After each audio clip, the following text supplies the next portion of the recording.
avec énormément de youtubeurs qui se droguaient par un environnement que j'aimais. Donc là, c'est pour Trash. Trash.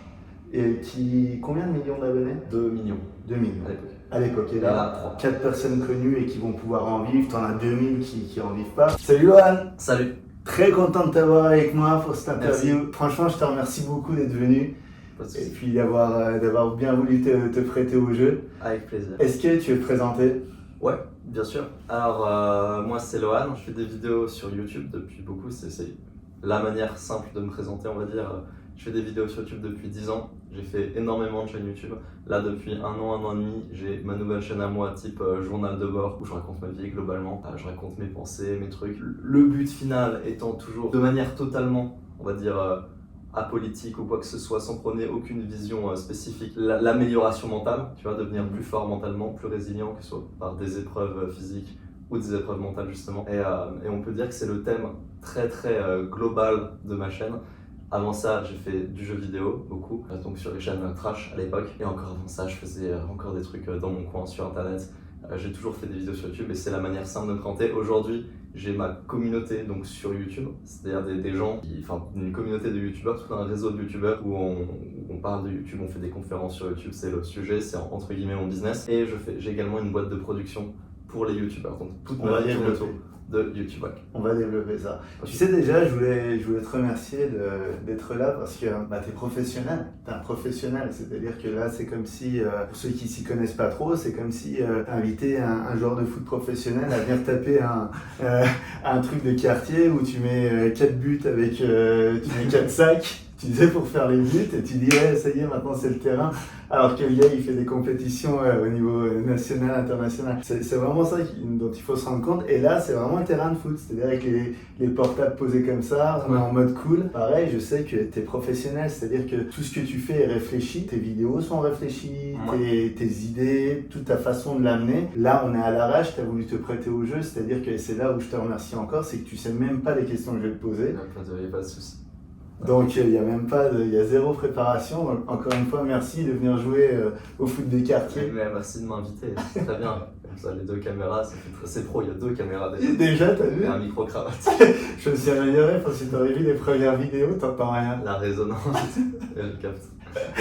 Tu vois, mais alors, pour te dire pourquoi, moi, je voulais t'interviewer, parce que je trouve ça super intéressant. Je pense que, tu sais, dans mon milieu à moi, je pense que les personnes s'y connaissent vraiment pas. Et il est temps de faire connaître justement ton activité, ce que tu fais. Parler un peu de catégorie d'âge, c'est-à-dire qu'il y a des personnes qui vont être dans une tranche d'âge, tu vois, où ils vont peut-être avoir des jeunes, leurs enfants ou quoi que ce soit, qui vont leur parler justement du monde de YouTube. Et en fait, c'est bien de connaître comment ça se passe, que c'est une vraie profession aujourd'hui. Ouais, bien sûr. C'est une économie à part entière qui va être en croissance. Donc on dit, quand on veut être milliardaire, c'est un truc qu'on dit, il faut être leader d'un marché en croissance de 10% par an. Le marché de la creator economy, c'est comme ça que ça s'appelle. C'est autant moi que toi avec cette vidéo, que les influenceurs à Dubaï qui vendent du dropshipping, que les stories de Cyril Hanouna, tout ça, ça s'appelle la creator economy. Et ce marché-là est en croissance de 10% par an et il va prendre des milliards et des milliards dans l'année. C'est vraiment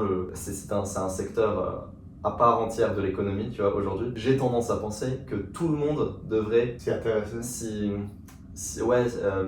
mettre un pied dedans un tout petit peu. C'est-à-dire pas forcément devenir l'immense rockstar, youtubeur et tout, mais avoir sa petite chaîne YouTube minimum viable où tu parles une présence en ligne. Je pense que c'est très important aujourd'hui pour n'importe qui, même des professionnels comme toi, ce que tu fais là, des professionnels de développer au moins une petite présence en ligne, choper des mails, choper des contacts, avoir une petite chaîne YouTube pour réseauter avec les gens de son milieu. Mais pour tout le monde, je pense que c'est fondamental aujourd'hui. C'est super intéressant. En fait, c'est là où je trouve vraiment ton parcours super intéressant. Comme tu disais, tu as démarré il y a 10 ans. Ça veut dire qu'en fait, tu as une super vision globale de la situation et tu as grandi avec, mais en analysant et en t'adaptant au fur et à mesure. C'est-à-dire que tu sais, le premier réflexe des personnes, on va dire, de ancienne génération, tu vois, ancien mindset, ça va être de dire non mais attends, c'est pas un boulot. Si mon fils se lance là-dedans, et pourquoi ça va marcher, et dans 2 ans ça va se casser la figure. Attends, et tu sais toujours la même chose, c'est-à-dire pour 4 personnes connues et qui vont pouvoir en vivre, t'en as 2000 qui en vivent pas. C'est ça vraiment le truc qui ressort souvent. Or c'est là où je trouve super intéressant, c'est que toi tout a été pensé, construit. C'est-à-dire que même là, tu as encore des visions pour t'adapter actuellement à la situation et à ce qui change. Je suis très d'accord. On est d'accord. Ouais. Je pense vraiment que c'est pour ça que c'était intéressant pour moi, parce que je connais ton fonctionnement et je sais ce que tu fais. C'est pas je mets une caméra, je raconte ma vie et c'est pour ça que ça marche. C'est une profession, c'est tellement pensé. Quand tout à l'heure je disais t'es un professionnel qui vient jouer sur un petit terrain, c'est vrai. C'est-à-dire que je sais comment tu travailles, je sais comment les trucs sont construits, je sais à quel point tu as tant d'idées d'avance sur tes thèmes. Et c'est pas juste je mets une caméra, je raconte ma vie et c'est pour ça que je marche. Il y a un coup sur, et tu vois, peut-être que ça va marcher, peut-être que ça va pas marcher. Non. Le truc, il y a une vraie stratégie derrière. Bah, c'est ce qu'on apprend dans mon réseau, dans ma communauté de youtubeurs. C'est pour ça que je fais un truc comme ça, parce que c'est le genre de truc qui m'intéresse. Parce que là, on est d'accord, maintenant, toi, tu aides les autres youtubeurs. Globalement, j'ai créé un réseau vraiment où on s'entraide, on se donne des conseils, on fait des conférences aussi. Et, sur quoi? Sur le thème de YouTube, tu vois, genre des conférences, typiquement, sujet de conférence, storytelling, conférence personal brand, conférence la prochaine hook, genre comment tu démarres tes vidéos, et on passe 2 heures à parler, donc c'est moi qui construis le texte, et je passe 2 heures à poncer un sujet mais qui dure 10 secondes. Tu sais, le hook c'est 10 secondes, c'est les 10 premières secondes de ta vidéo, et je vais en parler pendant 2 heures. Typiquement, c'est le genre de conférence qu'on fait. Et donc, du coup, en fait, si je résume, il y a 10 ans, quand tu as démarré, tu as commencé à balancer tes vidéos, tes propres vidéos, on est d'accord. Tu t'es fait repérer par une plus grosse boîte. Avec un concours qui s'appelait. C'est ça? Ouais, c'est ça. Et c'était quoi? C'était un concours pour genre jeune talent? Ouais, littéralement, c'est littéralement un concours de vidéos. Fallait faire globalement, c'est une vidéo sur Pokémon. Fallait faire une vidéo où tu parlais de Pokémon. Il fallait faire ces 3 pires Pokémon, être drôle, tu faisais recruter. Et ils ont gardé 2. Sur combien, tu crois? Sur 2-3 000, je crois. Et j'étais pas pris. Moi, j'étais genre 4ème, tu vois. Okay. Et en fait, ils en avaient gardé 5. Et parmi les 5, ils devaient en garder 2. Il se trouve que les 2 qui ont été pris se sont montrés pas très bons au final. Donc les 2 ont été enlevés. Énorme. Et les 2 autres qui ont été pris, c'était mon pote et moi. On était pris tous les 2 du coup. Excellent. Donc là, c'est le début de ta carrière pro. Ouais, pro, ça a commencé là. Ça commence là, donc tu commences à bosser avec eux. Ouais. À ce moment-là, c'est quoi ton job? Le job au tout début, c'est écrire et monter les vidéos. C'est-à-dire qu'en fait, je suis très très jeune, je peux même pas dire j'avais quel âge à l'époque, je crois que je peux pas. Non, c'est notre secret. Ok, j'étais vraiment très jeune non plus. Alors. Et je ne pouvais pas faire la voix des vidéos parce que j'avais la voix trop aiguë à l'époque. Et c'est ce qu'on m'avait dit. Tu pourras plus tard quand tu auras la voix plus grave, mais là c'est pas possible. Et c'est vrai, c'était vraiment la vraie raison. Et en fait, plus tard, c'est vraiment ce qui s'est passé. Donc c'est pas du mytho. Et en fait, j'écrivais les vidéos. Il y avait un mec qui faisait la voix et je montais la vidéo. En fait, je faisais toute la vidéo sauf la voix globalement. Ok. Tous les recherches, l'écriture, la recherche de médias au montage, le dérush, le montage. Combien de temps ça te prenait une vidéo? J'étais super rapide, mais j'étais pas très perfectionniste, on va dire, à l'époque. Donc l'écriture pouvait prendre longtemps. Parce qu'après j'avais les cours et je faisais pas ça à fond et personne me demandait de le faire à fond, tu vois, c'était sur mon temps libre. Maintenant, en heures cumulées, l'écriture 12 heures, le montage 12 heures. 24 heures de travail et sur... Ouais, c'est ça, sur une semaine, ce que tu faisais en plus, sur ce que tu étais. Exactement. Et donc du coup, tu fais ça, étape suivante, donc là c'est pour Trash. Trash. Et combien de millions d'abonnés? 2 millions. 2 millions. À l'époque. Et là, 3. Après ta carrière, c'est quoi? Et les grosses voix de Trash sont parties. Pour entre guillemets, je caricature, c'est pas exactement ça. Les grosses voix connues de Trash sont parties, entre guillemets, faire leur carrière solo. Ok. En gros, c'est voilà, sans animosité ou quoi, mais c'est plus pour résumer. Et du coup, il fallait de nouvelles voix pour les remplacer. On a créé des nouvelles chaînes. Et moi, vu que j'avais déjà ma chaîne de jeux vidéo, que j'étais le mec qui m'y connaissait en jeux vidéo, je m'occupais de la nouvelle chaîne jeux vidéo de Trash qui s'appelait Trash Bandicoot à l'époque. Et là, j'ai commencé à faire la voix. Et ça a duré beaucoup de temps. Ça a duré 3 à 4 ans, un truc comme ça. Et du coup, j'ai fait Trash Bandicoot très longtemps. Donc au début, je m'occupais d'écrire voix, monter. Au bout d'un moment, j'ai arrêté le montage parce que j'étais très objectivement un des plus mauvais en montage de toute l'équipe Trash. Alors que j'étais monteur, tu vois, j'étais un des plus mauvais. J'utilisais Sony Vegas, là où tout le monde utilisait After Effects, des trucs comme ça. Et je me suis focus que sur l'écriture. Ensuite, je me suis fait aider à l'écriture. Et voilà, donc je faisais un peu de texte, je refaisais la correction des textes et je faisais la voix off. Ok. Et puis en parallèle de ça, tu décides de faire ta chaîne. En parallèle de ça, je décide de faire ma chaîne en rentrant de Paris en octobre 2022. En octobre 2022, je décide de lancer ma chaîne. Je mets 3 à 4 mois. Donc au début, c'est vraiment, tu vois, je raconte ma vie. Mais quand je te dis c'est vraiment je raconte ma vie, c'est j'allume la caméra et je raconte ma vie de merde en plus, tu vois. Je raconte ma vie. Et ça marche pas, parce qu'en plus, c'est même pas une vie très, très cool, tu vois. Je raconte mes galères en gros à l'époque. Et ça marche pas. Et je mets 3, 4, 5 mois à trouver une vraie idée, un concept fort qui va marcher. Faire sérieusement des vidéos et reprendre sérieusement. Le concept, c'est le Hunter. Hunter Marquez, exactement. Reprendre sérieusement les vidéos et y aller en mode très très bourrin, un peu no brain, 3 vidéos par semaine, un short par jour. 3 vidéos par semaine. 3 vidéos par semaine. C'est énorme. Une vidéo toutes les 2,3 jours. À ce moment-là, tu es encore en train de faire tes études, c'est-à-dire que tu n'es pas professionnel 100% à ce moment-là. Je suis pas professionnel 100%, j'ai une petite micro-entreprise avec laquelle je touche le AdSense, mais je gagne rien et je fais encore les études en parallèle. Donc là, franchement, aller regarder les vidéos Merguez Hunter, c'est trop marrant parce que c'est le loser et le winner. Voilà, c'est ça. En gros. Et le truc de dingue, petite anecdote, mais il ne le savait pas, c'est que mon surnom en combat, c'était The Hunter. Le Hunter, exactement. Et heureusement que c'est pas The Merguez, parce que ça aurait été la loose, mais franchement, ok. Et du coup, tu fais ta chaîne en parallèle de tout ça, et c'est là où tu as les idées de dire, bon bah voilà, maintenant comment je peux aider les autres, comment je peux former les autres, c'est un peu ça le truc. Ça a mis beaucoup de temps. Il y avait un truc qui était clair, c'est que si je voulais vendre quelque chose, vendre un produit, faire un produit, créer un business, c'est toujours en rapport avec YouTube. Il n'y a pas de domaine où je suis aussi c'est ton domaine. régulier et à fond depuis 10 ans. Ouais. Il n'y a vraiment aucun domaine où j'ai une telle expertise, je dirais. Je suis en train d'apprendre beaucoup de choses. Pendant cette année, j'ai énormément appris le marketing, l'email marketing notamment.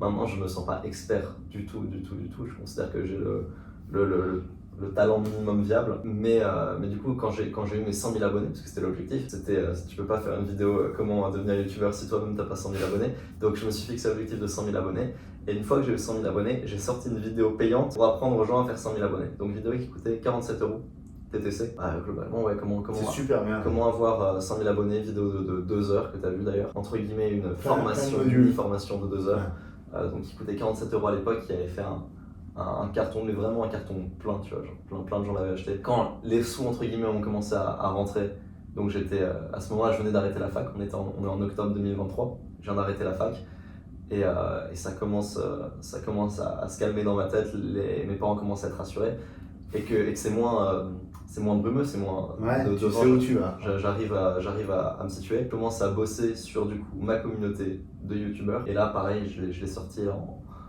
en janvier ou février, un truc comme ça, je crois que c'était en février, j'ai sorti en février. Et en parallèle, j'ai ouvert ma boîte de prod pour produire, entre guillemets, les meilleurs youtubeurs du réseau. Je les produis, je récupère un pourcentage sur ce qu'ils font. Et donc c'est toujours, tout est lié à YouTube dans tous les cas. 2-3 trucs qui me viennent dans la tête comme ça. Premier truc, c'est comment ça s'est passé avec tes parents, justement. Mais compliqué au départ, quand tu as arrêté les études. Maintenant, j'ai tendance à penser que si tu as bien lu sur le marketing, si tu as bien lu sur la vente, ce que j'avais fait, et que tu contres les mêmes objections qui reviennent en boucle dans le truc pourquoi tu arrêtes tes études, même ma mère qui est très on a besoin de faire des études, c'est très carré et tout, et même les mères comme ça, je pense que c'est pas la seule mère comme ça, je pense que tout le monde en a un peu une à différentes échelles. Je pense que même certains se disent c'est impossible que ma mère s'arrête les études. C'est quelque chose, mais quelque chose qui est souvent répété, et c'est vraiment la répétition en fait. Quelque chose qui est souvent répété, bien dit, avec la conviction, il faut y croire aussi, tu vois. Au bout d'un moment, les gens y croient et les gens te laissent. Tu vois, aujourd'hui, ma mère, et quelqu'un va lui dire ouais, mon fils il fait une école d'ingénieur, donc c'est pourquoi j'étais parti pour faire ingénieur, soit licence, master ingénieur, soit licence directement ingénieur. Quand quelqu'un va dire à ma mère ouais, mon fils il est en école d'ingénieur, limite, tu vois, elle va se dire oh, il est bête, tu vois. Et donc tu vois, ma mère qui était c'est ton très études, maintenant elle est vraiment beaucoup plus que moi, elle comprend, elle est du même avis que moi sur les études, sur le travail, elle fait de travailler jeune aussi, donc maintenant ça va, il faut répéter, argumenter et contrer les mêmes objections en boucle. Après, je dirais, tu vois, au-delà de ça, il y a un truc qui a vachement joué pour toi, c'est que s'il y a le fait de contrer, tu vois, de faire des contre-arguments et tout ça, mais en fait, t'amener la preuve par l'action. Tu vois ce que je veux dire? Ça c'est... C'est-à-dire que tu disais un truc, tu le faisais. T'avais une stratégie, la stratégie elle se mettait en place. C'était pas blabla, je vais faire ça, je vais faire ça. Le truc était construit, réfléchi. Tout à fait, ça a commencé quand j'ai eu 7-8 000 abonnés. À l'époque, je t'en parlais, on faisait les entraînements ensemble dans Orlando. Là, mon objectif... Parce qu'on a fighté ensemble. Ouais, l'objectif, c'est de prendre plein de shorts de moi, plein de formats courts verticaux, l'envoyer à ma communauté et le laisser reposter.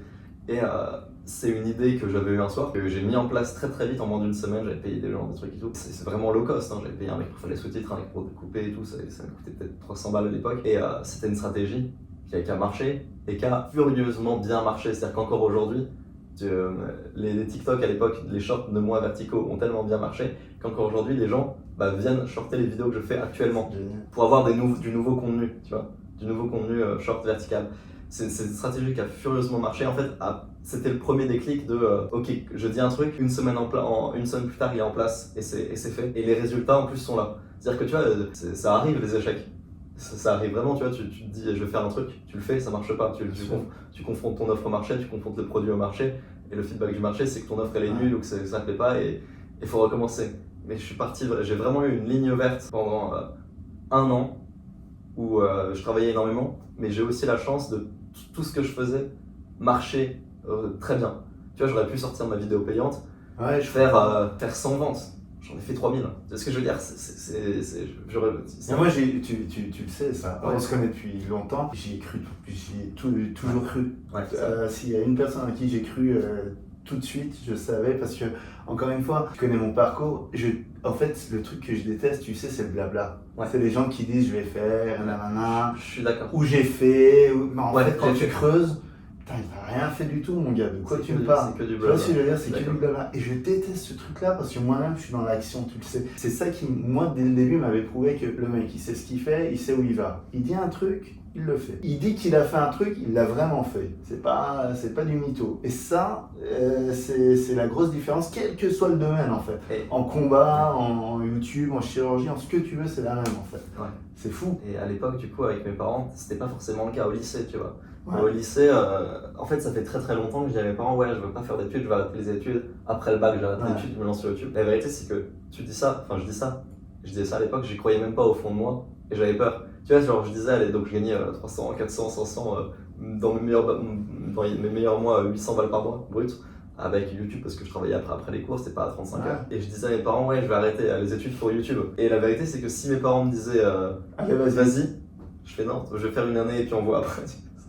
Ça marche pas. Et en fait, octobre 2022, quand je suis rentré de Paris, quand j'ai vraiment voulu faire des vidéos à fond, j'ai eu un changement de mentalité. Je me dis en fait, c'est ça ou c'est rien. C'est ça où je meurs, c'est ça où c'est la rue. Mais il n'y a pas un seul monde où l'année prochaine je passe en L3. L'année prochaine, j'ai mes 100 000 abonnés et j'arrête les vidéos parce que j'en vis concrètement. C'est mon deuxième truc perso. Ouais, ok. Deuxième truc perso, justement, c'est que je sais qu'à un moment donné, t'as brillé.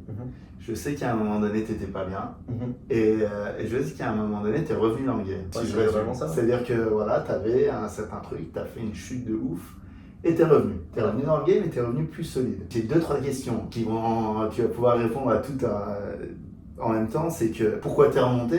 Comment t'es remonté? Et le truc en fait, c'est que ce qui m'a toujours étonné chez toi, en dehors de ce qu'on disait par rapport au côté professionnel, c'est-à-dire que c'est pas ta carrière est construite, elle est construite dans ta tête, elle est construite en vrai. Bon, premier truc. Deuxième chose aussi qui m'a toujours épaté, c'est que quand t'as eu la fame, quand t'as commencé à te connaître et tout, tu vois, t'es dans un âge, sérieusement, tu me mets dans le même âge, je pense que moi je pars en vrille. Tu me fais vivre ta vie, tu mets moi à ta place, je pense que tu me récupères difficilement. Je serais déjà parti en... Tu vois? Tu veux dire avec l'argent et tout? Avec tout, okay. Avec tout. Donc du coup, si tu veux, j'exagère un peu parce que c'était la même chose avec la boxe et je suis pas parti en vrille non plus, donc je caricature le truc. Mais ce que je veux dire par là, t'es quand même dans un âge où normalement c'est censé quand même te monter à la tête, quelque part. Tu vois ce que je veux dire? Et vouloir... Donc, mes questions, c'est pourquoi t'as chuté, comment t'es remonté et comment t'es gardé le cap, sans vriller, sans partir en sucette, allez, on va parler cash, on va parler drogue. Voilà, on a le hook, on va parler drogue. Sans prendre de drogue. Alors, on va dire que... Jamais pris de drogue. Êtes-vous pour ou contre la drogue? C'est un bon hook, ça? C'est un très bon hook. On garde. Alors, pour ou contre... Non, du coup, t'as jamais pris de drogue et c'est un truc de fou. Puisque t'as l'occasion 100 fois de prendre. t'as l'occasion 100 fois, comme moi j'ai eu, par rapport et j'ai eu ou j'ai, hein, et je touche pas. Il y a un mindset particulier en fait pour pas que ça soit le cas. Alors c'est quoi ton mindset? Alors, je réponds dans l'ordre. Premièrement, j'ai chuté parce que j'ai quitté Paris, je me suis fait quitter par ma copine, j'ai quitté mes études, j'avais plus d'appart. J'étais très Déjà, Paris, avant t'étais ça, pas bien. c'est vrai, même avant ça, avant la rupture, avant tout, j'étais déjà très mal. Paris, Tout à fait raison. On parlait de drogue, j'étais dans des soirées avec des drogués, en permanence. En permanence, je traînais avec des drogués. Attention, pas des drogués, qu'on se mette bien d'accord, c'est pas des drogués, Ah, genre les gens ouais. c'est pas de la Le showbiz, showbiz. c'est pas les sacs comme ça là, avec de la colle, c'était plutôt showbiz. Showbiz YouTube, ouais, c'est ça, c'était ça. Je traînais dans ces soirées, dans ces milieux-là, avec énormément de youtubeurs qui se droguaient, un environnement que j'aimais. En même temps, je faisais des études à la fac de maths qui étaient Éclaté.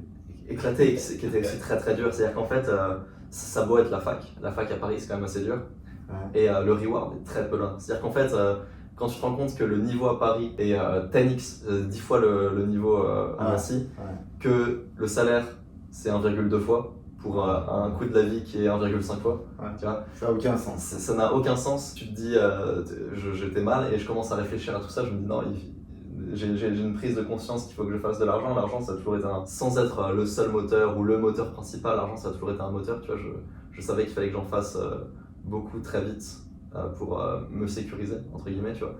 Et puis sécuriser tes proches, je le sais. mes proches, tout à fait. Je quitte la fac, je quitte ma meuf me quitte, je quitte mon groupe de potes. Sans rentrer dans les détails, j'ai des histoires avec mon groupe de potes qui disent des choses pas cool à mon égard, mais mon groupe de potes il y a très longtemps, tu vois, genre groupe de potes de collège, tu vois, limite, qui sont pas très sympas avec moi, donc je me retrouve seul. Mais quand je dis seul, c'est seul, c'est-à-dire qu'il y a ma mère, c'est vraiment ma maman, mon papa, et un autre pote qui s'appelle Elian, que tu connais, que j'ai rencontré à ce moment-là. Il se sent seul tout de ouf. Donc ça, je suis très mal. Donc octobre, novembre, décembre, je décide de entre guillemets commencer à monter là. Donc à ce moment-là, je fais déjà ma chaîne où je raconte ma vie de merde. Tu vois, c'est à ce moment-là que je fais mes vidéos où je raconte ma vie de merde, de manière pas structurée, une vidéo toutes les 2 semaines. Je suis pas bien aujourd'hui. Je suis pas très bien aujourd'hui. Non, alors je le montre pas, mais ça se voit en fait. Oui. Je le dis pas, mais ça se voit. Je voulais pas le montrer, mais ça se voit vraiment bien. Il suffit de remonter les premières vidéos de la chaîne, vous le remarquerez direct. Je dis ouais, s'il y a un peu de galère en ce moment, tu vois. Et du coup, je remonte la pente. Qu'est-ce qui m'a fait remonter la pente? Franchement, j'en sais rien. Je pense que c'est toujours l'idée de ok, il faut que je réussisse dans tous les cas. Dans tous les cas, la vie est dure, tu vois. Mais dans tous les cas, il faut que je réussisse, il faut que je m'assure un avenir, il faut que je fasse de l'argent, il faut que je fasse tout ça. Et peut-être qu'il y avait aussi un peu de rage, de haine, de colère, tout ça, qui est parti relativement vite, mais qui a été là au début. C'est le premier élan. Et ensuite, Sport aussi. le sport m'a beaucoup aidé, ouais. Avec Orlando, c'est un peu comme une thérapie. Je pense que beaucoup de monde qui vont chez Orlando, ils vont pour la thérapie, peut-être que même Orlando lui-même, enfin bref, c'est aussi beaucoup une thérapie. Et ensuite, ouais, voilà, je sais plus c'était quoi la dernière question. Comment t'as gardé le mindset après? Ah ouais, tu vois, comment j'ai gardé le cap? Je sais pas, pour moi Tu sais c'est pas, logique. c'est naturel. C'est vraiment naturel de pas prendre de drogue, c'est vraiment naturel de pas aller voir des filles, c'est vraiment naturel Tu veux dire d'être stable? d'être stable, de rester chez mes parents, tu vois, genre je pourrais là plus vivre chez mes parents, je vis encore chez mes parents. Ouais, mais ça en plus c'est un choix. Ouais, c'est un choix, c'est très naturel de pas sortir en soirée, c'est très naturel de pas boire d'alcool, c'est pas compliqué. Ok. En fait, C'est-à-dire tu t'es pas fixé une discipline genre. c'est-à-dire, tu vois, j'ai mon pote Elian, lui avec de l'argent, avec de tout ça, il vrille de ouf, d'ailleurs il commence à en avoir, donc il faut le calmer, il faut vraiment le briser. Sans me vanter, j'ai pas ça, sans me vanter, franchement, je prends pas d'alcool, je prends pas de drogue, c'est pas le but. Les filles ça m'intéresse même pas, très sincèrement, tu vois. Enfin, j'ai une copine, mais si j'avais pas de copine, les filles ça m'intéresserait pas. Je suis pas asexuel et tout, mais quasi, tu vois, genre, je m'en fous vraiment au quotidien. Ouais, mais en plus t'as eu l'occasion de les vivre. Ouais. C'est-à-dire c'est pas comme si t'avais pas vécu.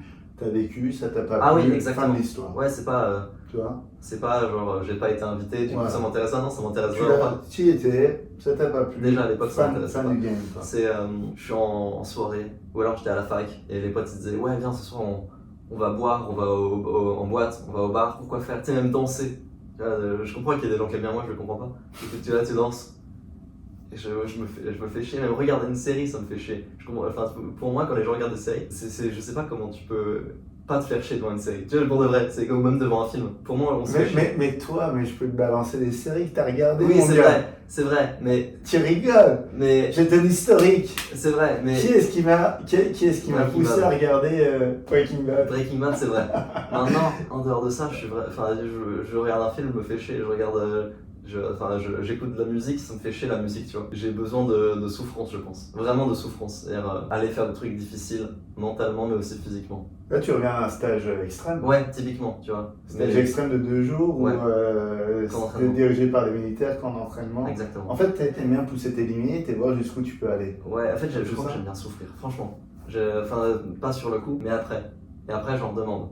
C'est le truc qui me fait. Je pense qui que me t'as fait juste passer besoin le de temps. te tester en fait. Ouais, peut-être. Je pense que c'est plus ça. T'aimes pas souffrir, je pense que t'aimes bien te tester. Ouais, sans doute. Ce que j'ai eu, tu sais, bizarrement, c'est exactement ce que j'ai eu différemment. Et tu sais, il y a plein de trucs sur lesquels on est raccord. Alcool, c'est Ouais. pas mon truc. Me mettre la tête à l'envers avec l'alcool, c'est pas mon truc. Me mettre la tête à l'envers avec la drogue, c'est pas mon truc. En fait, c'est un état que j'aime pas. Donc du coup, en fait, j'ai pas le kiff de vouloir avoir cet état-là. Le mindset de dire performance, aller de l'avant, tel objectif, aller décrocher, j'ai toujours eu ça. Tu prends là, pareil, là, l'histoire de dire camp extrême ou autre, les entraînements, tu connais le parcours, mais c'est pour ça que du coup je te comprends et c'est pour ça que je te dis, c'est pas que t'aimes bien souffrir, puisque j'aimais pas souffrir à l'entraînement et en combat et tout. Par contre, je voulais savoir, je suis capable de franchir cette limite, je suis capable de tenir le coup alors que c'est l'enfer. C'est plus ne pas abandonner. C'est ça en fait. Ne pas abandonner. C'est ça. Il y a des personnes, je pense, qui ont besoin de ça en fait. Ouais. Ok, bah, tu sais, j'ai juste une anecdote. Alors, je sais pas si c'est l'anecdote finale, si on a d'autres trucs, mais moi j'ai un truc dans la tête où je vais te dire là, je vais te dire comment tu m'as éclaté en fait. Ah bon. On se connaît depuis longtemps. Donc, anecdote. L'anecdote, c'est que on se connaît depuis longtemps, mais pendant longtemps, j'étais une resta, moi, mon gars. Ça veut dire que quand on allait quelque part, les gens me reconnaissaient à cause des fights, à cause de tout ce que tu veux. Et je me souviens même, à un moment donné, on avait fait un voyage ensemble, les gars à l'aéroport disaient, mais on vous a vu sur tel combat, tel truc et tout. Donc, habitué à ce truc-là. Et maintenant, si on se balade ensemble, les gars vont venir te voir toi, pour te demander un autographe à toi, une photo à toi, et moi on m'a oublié. Putain, ça gaffe un peu. Même ici à Saint-Dié, c'est ouf. C'est un truc de C'est fou. des jeunes. C'est-à-dire au lycée. Ouais, mais c'est dingue. Ouais, c'est. Alors, c'est- à moi maintenant de digérer ça, t'imagines? Et là, avec la chaîne, ça va revenir. Mais ouais, dis pas, j'ai 100 personnes moi, qui regardent, c'est pas. Non, enfin, et on se fait un deal par contre, Dis-moi. c'est un truc qui me botterait bien, moi. Ok. Enfin, t'es pas obligé de dire oui, t'es pas obligé de dire non. Moi, j'avais vraiment envie de t'interviewer, j'avais vraiment envie de te faire connaître plus par des gens qui seraient pas venus d'eux-mêmes Ouais. te connaître à te regarder, tu vois. Donc, c'est vraiment une proportion particulière. Il y a un truc qui me botterait, un de ces quatre, c'est de venir sur ta chaîne. Avec plaisir. Une interview, ce que tu veux, Ouais. On sait rien, on se fait un kiff. Faudra, ouais. On se Pour fait parler ça. de combat, j'ai très envie, ouais. Allez, on se fait ça. Ouais, Dans quelques temps. ok. Il y a un dernier truc encore qui me vient en tête, c'est que quand on a des discussions ensemble, tu vois, j'ai mon vécu, j'ai mon parcours en boxe, Ouais. j'ai mon parcours en chirurgie, j'ai mon parcours dans les conférences, tu vois. À chacune de nos conversations qu'on a, pas quand on délire tous les deux, mais des conversations on est posées, on parle d'un truc, à chaque fois, il y a des trucs sur lesquels tu me fais avancer. Ah bon? Ouais, fallait que je te le dise. C'est-à-dire que tu as une façon de voir les choses. On va parler ne serait-ce que sur le business, on pourrait dire, putain, il y en a un, on va comparer, tu vois, on va sur le canapé, il y en a un, le mec, ça fait tant d'années, il a monté sa structure, là, je parle de moi, il a monté sa structure, il a fait ci, il a fait ça, on pourrait croire que moi je vais te donner les leçons de business en disant, tu sais quoi, Loin, ce qu'il faudrait dans ta carrière, c'est que tu fasses ça, t'es le business plan, t'es le machin. Et en fait, c'est En l'inverse. fait, c'est les deux aussi. Ouais, mais justement, c'est là où c'est intéressant, moi, je trouve. Et c'est là où j'apprends beaucoup. C'est-à-dire qu'il y a des fois où tu me dis des choses qui, moi, me servent, tu vois. Alors, je vais pas pouvoir les mettre en application de la même façon parce que, comme tu dis, c'est pas les mêmes domaines. Mais j'apprends, je me dis, tiens, bien vu, tel détail, tel truc. Donc voilà, je voulais te le dire. Comme quoi? Beaucoup de choses, Ok. beaucoup de choses. Par exemple, mais non, je vais pas vous donner mes secrets, c'est dans une autre vidéo que je vais vous dire ce qui m'a appris. Et dans une autre vidéo où je vais t'interviewer différemment Ok. sur des trucs un peu plus particuliers, justement sur des méthodes marketing, sur des Ouais. choses comme ça. On en Ah, reparle c'est ma demain. passion, c'est ma deuxième grande passion après YouTube. Je sais bien, et c'est là où tu m'apprends plein de choses. Et bah du coup, faudra regarder. Ok. Ils croient quoi? Ils croient qu'ils vont tout avoir dans une vidéo? Vous avez cru quoi? On peut la faire direct après si tu veux. On la coupe celle-là? Ouais, on peut. Merci mon pote. Salut.